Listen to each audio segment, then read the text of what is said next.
It's the 5150 breakdown. You know we don't mess around. We're coming straight to your town to bring you the 5150 breakdown. So get your mind right.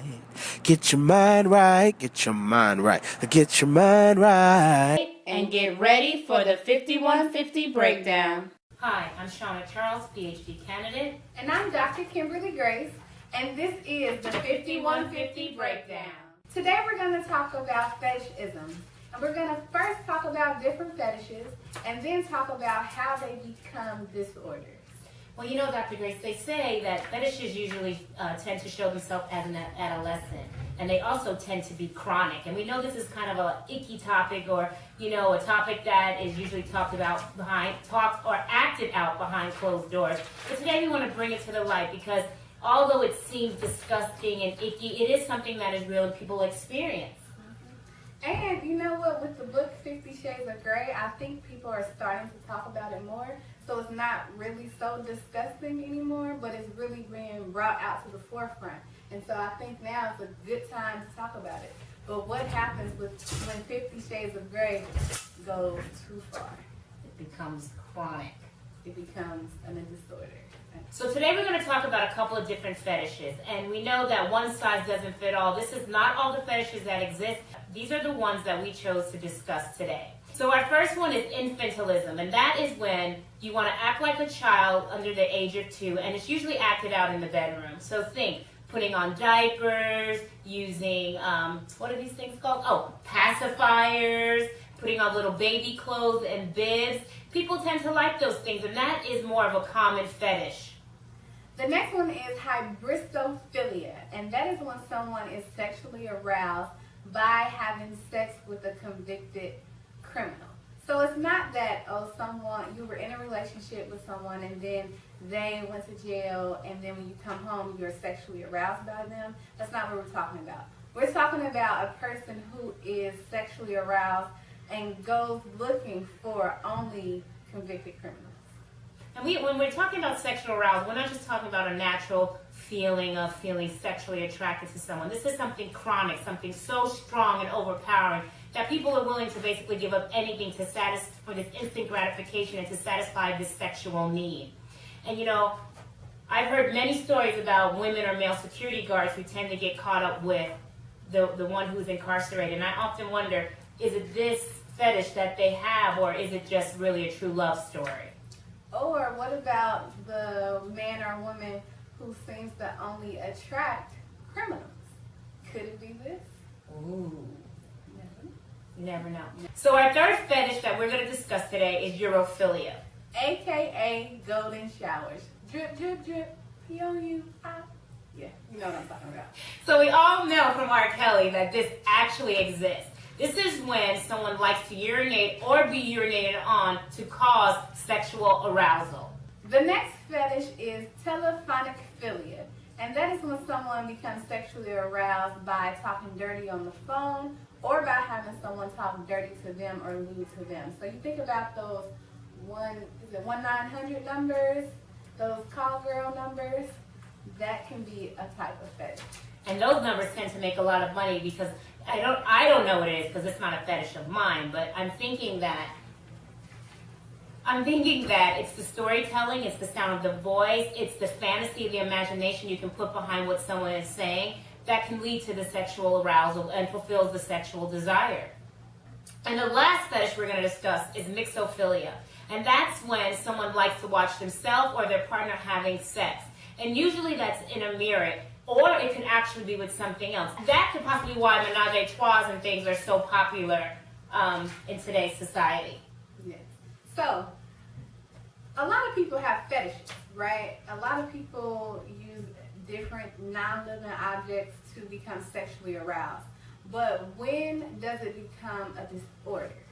So, it becomes a disorder when it's interfering with your either social life or maybe your occupational life, so your job, or it just interferes with you functioning.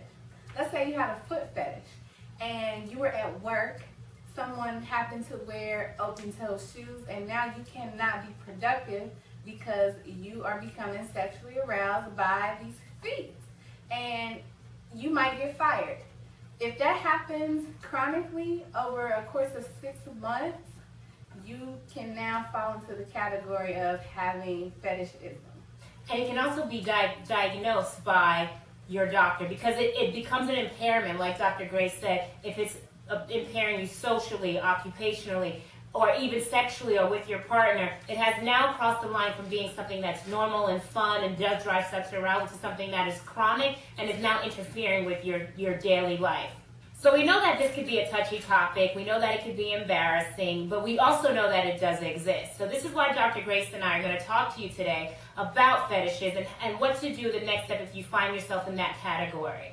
And my suggestion to you would be to seek some professional help. We know that it's hard, we know that it drives emotions, we know that it's embarrassing, people don't understand it, where they get it from. But when it's impairing your life, it is something that I believe you should seek help from. And your local psychiatrist or psychologist can be that person to help you understand these fetishes and to help you get them under control. And believe me, you're not by yourself. We're talking about this because this is something that many people experience, but it's not in the open, it's not on the forefront, because usually it is associated with a sexual arousal. Usually it's done in private or in the bedroom with your partner. And it could be that maybe you have tried to discuss this with a close, maybe your partner. You try to discuss what's going on for you with your partner, and they just do not understand. And so that happens a lot of times. A lot of times we go through things in life where people do not understand us. And so that's why we suggest that, you seek some professional help. And on the other end of the spectrum, maybe it's your partner who has these fetishes and you're participating because you tend to want to make that person happy. But you see that over 6 months it's becoming more current and more current and more current, and they want it more and more. And now, although they're the one who has the issue with the fetish, you're also playing a role in it with helping them fulfill that, and now that can become a problem. So it's on the flip side of the coin of either experiencing the fetish and the sexual arousal or being the recipient of being included or doing the role play of that fetish. You might ask yourself, where does it come from, right? What could cause a person to have a fetish now become a disorder? So, some theorists say that fetishes develop as a defense for everyday anxieties that goes on in our life. So, they can be conscious or unconscious. You might not can control, what happens in your everyday life. But some of these fetishes you can control. So maybe it might be a way for people to gain more control. We also want you to understand things like urophilia. Sexual arousal can be so overwhelming, and that need for instant gratification can be so strong that it often will override our morals. That's why it was such a big deal when R. Kelly decided that he was going to urinate on that young. It was such a big deal because the girl was underage.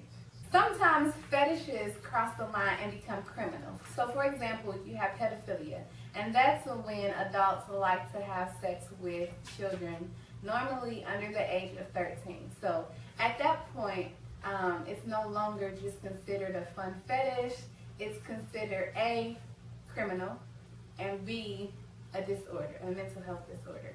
So does that mean that they should not be prosecuted, or they should not have to answer to the law because they now have this mental disorder? I would say no. What about you? I would say no. I would also say no, because now you're invading on someone else. It's not only having sex, it's involving any type of sexual activity, from giving hand jobs to actually having sex, to anal sex, to masturbation, and having the child watch you masturbate. So it's not just actually having that sexual intercourse with that child, it's any type of sexual activity that adult has indulged in with that child. So we hope that was helpful today, kind of talking about the different fetishes that are out there, and then also how it turns from being a fun fetish to something that's more chronic, and it's now a mental health disorder. So like we said earlier, we want to make sure that you guys start the conversation about, what's going on in the community, and fetishism is something that's going on in the community. We also want to take away the stigma that's associated with it. Like Dr. Grace said, there's some things that are kind of fun and done in the bedroom, but there are other things that really cross the line and begin to hurt you and the community. And now it's time for our 5 and 5. That's when we're going to answer 5 questions that we got from our viewers. Are you ready, Shawna? I'm ready, Dr. Grace. Let's go. Our first question comes from Beachmont, Ohio, and the question is, what does 5150 mean? That's a good question, Dr. Grace. 5150 is actually a code that is used for an involuntary psychiatric hold for someone who comes in that is actually a danger to themselves or a danger to others. And our next question comes from Queens, New York. Dr. Grace, how do I know if I'm bipolar? Wow, you know what? I hear this term a lot. People are saying I'm bipolar, I think I'm bipolar, when they're just having mood swings. So, the way to know if someone is really bipolar, they need first the depressed mood. So, a lot of people see that, but they also need the manic side. And when I say manic, I mean inflated self-esteem, decreased need of sleep, flight of ideas. You also see very goal-directed activity. So a person might decide that they want to write a novel in like a day or two. They can't sleep. They are just running, bouncing off the wall. So to have bipolar, you have to have the depressed side, but also the manic side. And if you're unsure, you can always contact your doctor. Our third question comes from Beverly Hills, California. And the question is, can you get over a mental health illness without medication? I believe you can. And I believe that because I'm actually a living example of that. I have a brother who has been diagnosed schizophrenic. And my mom's belief is that she doesn't want to put him on medication. He's been stable now for at least 10 years. He had an late onset of schizophrenia, so he was right about 21 years old. And my mom has not had him on any medication. She is just working with him through the local doctors and seeking therapy. So I believe that is a personal call, whether you want to use medication or not. I believe there are some mental illnesses where you do need medication to help regulate yourself. I truly believe that it's up to the individual and their family. Our fourth question comes from Indianapolis, Indiana, and is, how does a person acquire a mental health illness? I'm glad that question was asked. I have to be honest and say I'm not sure how someone actually acquires a mental illness. But my suggestion is to you is to understand the mental health issues of your immediate family. Understand if your mom or dad suffered with depression, if your grandmother or grandfather suffered with substance abuse. For example, in my family, my mom's family, in the males, have a history of mental illness. I have 2 uncles who are mentally ill, and I have a brother who is mentally ill. And from my observation, it's the male side of my mom's family. So just understanding that, my brother who has sons, and myself who may have a son one day, we know that that is something in our family that we need to be aware of. So again, I just suggest you to understand the mental illness of your family. And also, it could be something that's predisposed. So it could be that there's something within you that can be triggered by a traumatic event, and then now you have a mental illness. There's actually different schools of thoughts about how one can acquire a mental illness. Our final question comes from Oakland, California. Dr. Grace, if I go to therapy, does that mean I'm crazy? Absolutely not. It actually means that you are really strong because you recognize that something is going on and that you need someone to talk to. It doesn't mean that you're crazy. I personally think it would be crazier not to talk to someone about it. Doesn't mean that you have to go to therapy every day or every week. No. You can talk to your therapist and you guys can develop a schedule that works around your family, around your job, and you can just develop a schedule that works best for you. But absolutely not. It does not mean that you're crazy. And I know that people always think they have to go to therapy for the rest of their life. It also doesn't mean that. There are times and periods in our life when sometimes we need more support than other times. And those are the times that you seek out a mental health professional just to help you get through those times. I'm Dr. Kimberly Grace. And I'm Shawna Charles. And this was the 5150 Breakdown.